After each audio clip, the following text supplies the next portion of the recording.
दोस्तों देखिए, पैसे की ज़रूरत किस व्यक्ति को नहीं पड़ती है और उस ज़रूरत के समय आपको बिना किसी गारंटी के, बिना किसी डॉक्यूमेंट के एवं बिना किसी जांच पड़ताल के अगर फ्री में पैसा मिल जाए तो क्या बात है।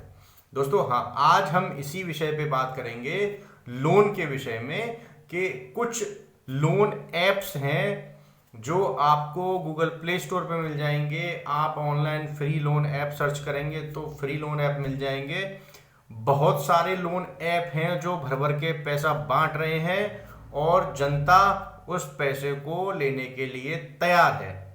दोस्तों इसी टॉपिक पे आज मैं आपको बताऊंगा कि ये फेक लोन ऐप होता क्या है, कौन कौन से वो लोग हैं जो इनके मकर जाल हैं या इनकी जाल है उसमें फंस जाते हैं, फंसने के बाद उनकी क्या क्या परिस्थिति हो जाती है, और जब वो फंस जाते हैं तो फंसने के बाद फेक लोन ऐप वाली जो कंपनियां हैं वो उनके साथ क्या क्या करती हैं, और अंत में मैं बताऊंगा आपको कि इस फेक लोन ऐप वाले जो समस्या है इससे बाहर कैसे निकलें।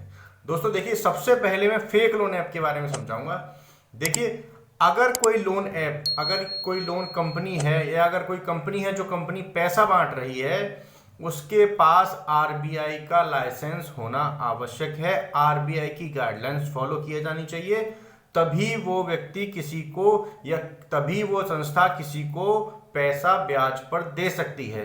यदि कोई कंपनी आपको पैसा ब्याज पर दे रही है और आपके कागज या कोई भी जरूरी जो डॉक्यूमेंट्स हैं, जैसे आपका पैन कार्ड, आधार कार्ड, सिविल या अन्य रिकवरी के सोर्स नहीं जान रही है, तो आपको सावधान हो जाना चाहिए कि ये कंपनी इस तरह के सोर्स क्यों नहीं जान रही है, और वो बिना सोर्स जाने आपको पैसा दे रही है या आपसे कह रही है कि आप सालाना 1%, 2% या 5% पे हम ब्याज दे रहे हैं। तो गारंटी की सी बात है, 1 या 2% पे तो नॉर्मली सी बात है कि बैंक भी पैसा नहीं दे रही।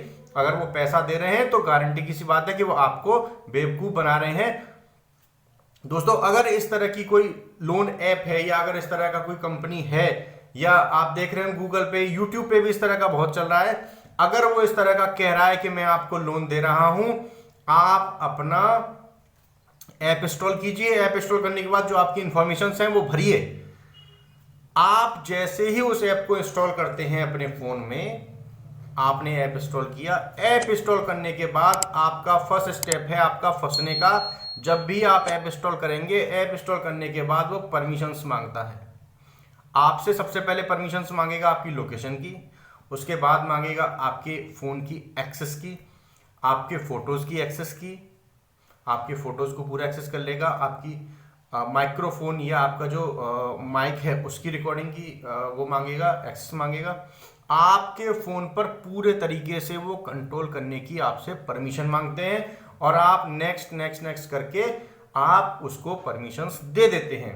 उस परमिशंस को देने के बाद आप उनके मकर जाल में आसानी से फंस जाते हैं। वो आपको 10 या 20 हज़ार रुपये या 50 हज़ार रुपये, इससे ज़्यादा आपको लोन नहीं देगा। वो आपको इतना ही लोन देगा।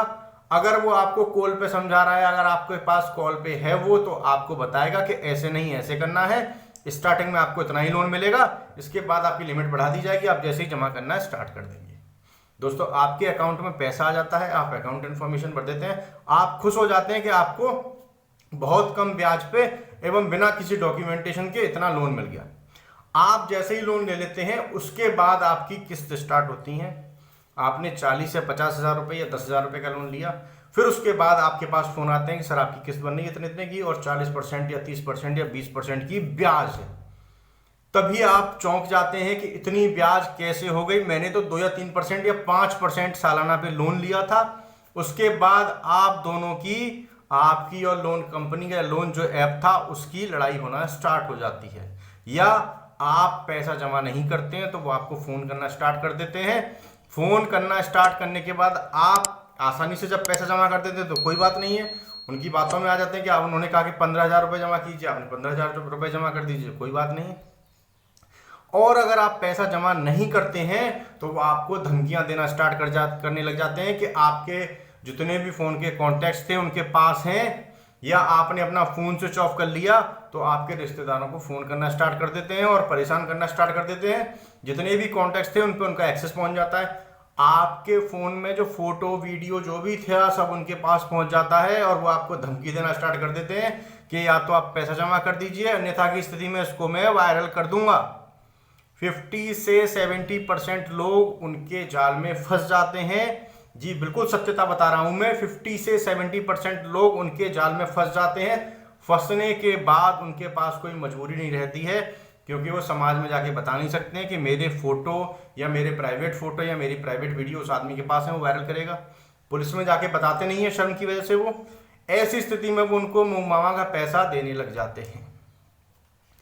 आसानी से जब वो पैसा देते रहते हैं तो कोई समस्या नहीं, जब वो पैसा बंद कर देते हैं तो जाहिर सी बात है वो उसको धमकियां देना स्टार्ट करता है और एक दिन आकर के वो आपके कॉन्टैक्ट्स जितने भी हैं उन कॉन्टैक्ट्स पे फोन करना स्टार्ट कर देते हैं और आपको फोटो जो भी थे या वीडियो जो भी थी वो वायरल करने की धमकियां देते हैं, अन्यथा में वो वायरल कर देते हैं। दोस्तों, अगर आप ऐसे किसी भी फेक लोन ऐप के चक्कर में फंस गए हैं, आपको धमकियां मिल रही हैं, आपको फोन नंबर वायरल करने की धमकियां मिल रही हैं या किसी भी तरह की धमकियां यदि कोई व्यक्ति दे रहा है और आपसे कह रहा है कि या तो आप पैसा जमा कर दीजिए, अन्यथा की स्थिति में मैं ऐसा ऐसा कर दूंगा, तो आपको घबराने की जरूरत नहीं है। आप अपने नज़दीकी थाने में जाइए और उनको तुरंत से तुरंत अवगत कराइए कि मेरे साथ ऐसा ऐसा हुआ है। अन्यथा आप नज़दीकी थाने में नहीं जाते हैं तो एक EFIR या साइबर क्राइम एक पोर्टल है, भारत सरकार द्वारा भी इस तरह के मामलों को मॉनिटरिंग किया जाता है। आप सेंट्रल गवर्नमेंट या स्टेट गवर्नमेंट के किसी भी पोर्टल पर जाकर के अपनी FIR दर्ज करा सकते हैं और उनको सूचना दे सकते हैं। पुलिस इस पर तुरंत से तुरंत कार्रवाई करेगी। इसके बचने का केवल यही रास्ता है कि आप पुलिस को सूचित करें, जल्द से जल्द साइबर क्राइम में सूचना उपलब्ध कराएं, अन्यथा आप पुलिस में सूचना उपलब्ध करा दें। इसको करने के बाद उन पर लगाम लगाई जा सकती है, अन्यथा की स्थिति में आप पैसे देते रहें और वो पैसे लेते रहेंगे। दोस्तों, अगर आपको हमारी वीडियो अच्छी लगी हो तो हमारे चैनल को लाइक, सब्सक्राइब और शेयर करना ना भूलिए।